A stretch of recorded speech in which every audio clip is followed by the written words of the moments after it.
అందరికీ నమస్కారం. రామాయణంలో మనసులో నిలిచిపోయే ఘట్టాలు చాలా ఉంటాయి. కాని కొన్నింటిలో విధి, పరాక్రమం రెండూ ఒకేచోట కలుస్తాయి. అలాంటి ఒక అద్భుతమైన ఘట్టమే శ్రీరాముడు శివధనుస్సుని ఎక్కుపెట్టి సీతాదేవిని పరిణయమాడిన కథ. పదండి ఆ దివ్య ప్రయాణంలోకి వెళ్దాం. చూసారా ఈ మాట ఎంత శక్తివంతంగా ఉందో. అంటే రాముడి ప్రయాణం కేవలం ఒక ఊరికి వెళ్లడంలాంటిది కాదనమాట. ఆయన తన విధిని, తన భవిష్యత్తును కలుసుకోడానికే బయల్దేరాడు.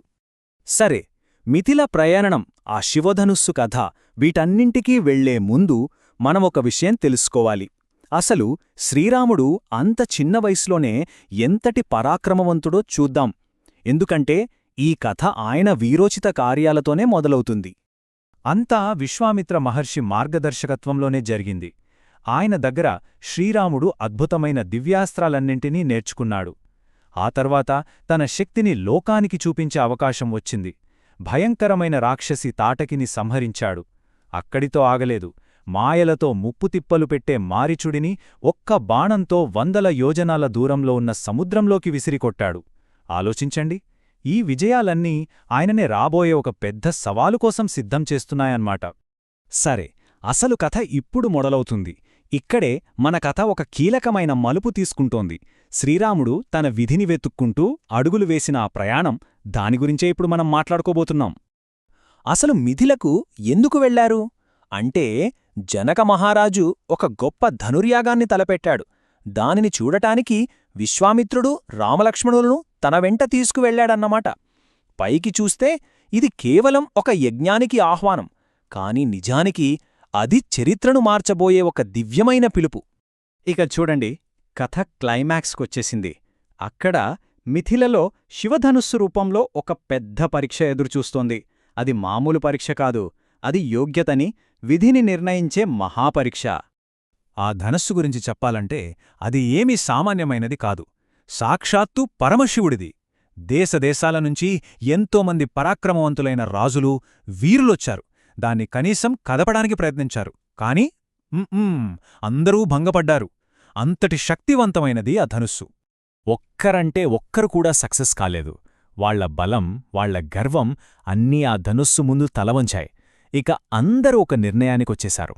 ఈ పని అసాధ్యం, ఎవరివల్లా కాదు అని. శ్రీరాముడు సభలోకి అడుగుపెట్టే సమయానికి పరిస్థితి ఇదన్మాట. మొత్తం సభలో నిశ్శబ్దం. అందరి మదిలోనూ ఒక్కటే ప్రశ్న మెదులుతోంది. నిజంగా ఈ దివ్య ధనుస్సును కదిలించేవారే లేరా? ఇది ఇంతటితో ముగిసిపోయినట్టేనా? అలాంటి సమయంలో విశ్వామిత్రుని ఆశీర్వాదంతో శ్రీరాముడు ముందుకు నడిచాడు. అందరూ ఊపిరి బిగబట్టి చూస్తున్నారు. ఇక అసాధ్యమనుకున్న ఆ శివధనుస్సును రాముడు ఎంతో తేలికగా, అవలీలగా పైకి లేపాడు. అంతేకాదు, దానికి నారి సారించబోతుండగా పెళ్లగెళమనే శబ్దంతో అది రెండుగా విరిగిపోయింది. సభలో ఉన్న వాళ్లందరూ ఒక్కసారిగా ఆశ్చర్యంతో నిశ్చేష్టులైపోయారు. అంటే చూడండి, ఆ ధనుర్భంగం కేవలం ఒక వీరుడి పరాక్రమ ప్రదర్శన మాత్రమే కాదు, అదొక విధిని నిర్దేశించిన సంఘటన.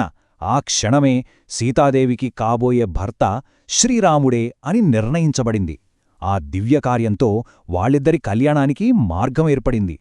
ఆ ఒక్క సంఘటనతో మొత్తం మిథిలా నగరంలో పెళ్లి సందడి మొదలైపోయింది. అది కూడా ఒక పెళ్లి కాదు, ఏకంగా 4 దివ్యమైన వివాహాలకు ఆ ధనుర్భంగం వేదికైంది. ఆ శుభసందర్భంలో 2 గొప్ప రాజ్యాలు బంధుత్వాన్ని కలుపుకున్నాయి. శ్రీరాముడు సీతను, ఆయన సోదరుడు లక్ష్మణుడు సీత చెల్లెలు ఊర్మిళను పెళ్లి చేసుకున్నారు. అంతేకాదు, భరతుడు మాండవీని, శత్రుఘ్నుడు శృతకీర్తిని పరిణయమాడారు. 4 అన్నదమ్ములకు ఒకేసారి వివాహం జరిగింది. ఆ వివాహాలు ఎంత వైభవంగా జరిగాయంటే, పవిత్రమైన వేద మంత్రాల మధ్య మిథిలా నగరమంతా పండుగ వాతావరణం నెలకొంది. ఆ 4 దివ్య వివాహాల్ని చూసి దేవతలు కూడా ఆనందించారట, అంత గొప్పగా జరిగాయి. సరే, ఇంత దూరం వచ్చాం. ఇంతకీ ఇదంతా కేవలం ఒక పెళ్లికదేనా? అస్సలు కాదు. ఈ సంఘటనల వెనుక చాలా లోతైన అర్థం ఉంది. అదేంటో ఇప్పుడు చూద్దాం. ఈ పెళ్ళిళ్ళు కేవలం 2 వ్యక్తులు కలవడం కాదు. ఇది ధర్మం, విధి రెండూ ఒకేచోట చేరడం లాంటిది. ఆలోచించండి, విష్ణు అవతారమైన శ్రీరాముడు భూమిమీదకు వచ్చింది దుష్ట సంహారం చేసి ధర్మాన్ని నిలబెట్టడానికి. మరి ఆ కర్తవ్యం నెరవేరాలంటే ఆయనకు శక్తి కావాలి కదా. ఆ శక్తే లక్ష్మీస్వరూపమైన సీతాదేవి. ఆమె తోడు లేకుండా రామావతారం సంపూర్ణం కాదు. అందుకే ఇది కేవలం సీతారాముల పెళ్లి కాదు, లోక కళ్యాణం కోసం జరిగిన ఒక దివ్య కార్యం. ఈ మొత్తం కథ విన్న తర్వాత ఒక ఆలోచనొస్తుంది. మన జీవితంలో కూడా ఇలాంటి పెద్ద పెద్ద పరీక్షలు ఎదురవుతూ ఉంటాయి. బహుశా ఆ పరీక్షలే మన అసలైన విధి ఏంటో మనకు దారి చూపించడానికొస్తాయేమో. ఏమంటారు?